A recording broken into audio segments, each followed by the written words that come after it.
Look at this stump. Isn't that amazing? There's this huge stump, and that stump is probably 6 feet wide at the base there. I'm a little ways away from it so you can see it. But on the top of that stump is this tree that grew right out of it, all the way up into the canopy, to the top of the canopy there. And I just wanted to take the time to talk about this because I think this is a perfect metaphor for life, for making change, growing past challenging things. That in life we want to hold on to the past. In the forest doesn't do that. That tree just found the perfect conditions and it grew on top of that stump. And in order for that to happen, this other tree, it had to come down. And I don't know if it was cut down. It looks like it probably was a long time ago. But the perfect conditions by that tree letting go, and it created the perfect conditions for that other tree to grow there all the way up into the sky off the top of this stump. And as humans, we tend to hold on to things. We don't allow life to happen. We don't like change. Change is really hard for us.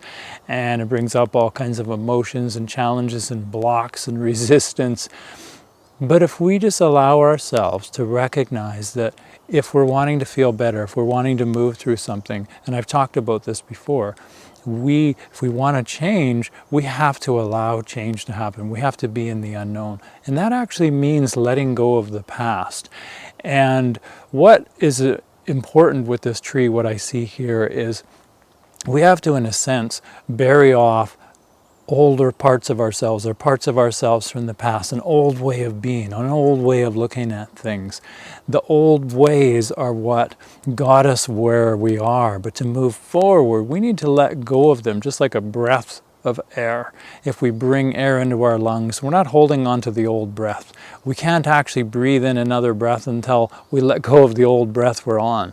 So there are times in life where we really almost need to do a funeral with a part of ourselves, to let it go, an old way we used to be. We need to say goodbye to it because we can't move forward and grow into who we're becoming if we're holding on to the old person that we always were and always knew ourselves to be. And when that happens, all of a sudden, when we let that our old part go, something new grows that is absolutely tall and breathtakingly amazing, that grows out of that new, brand new sense of self.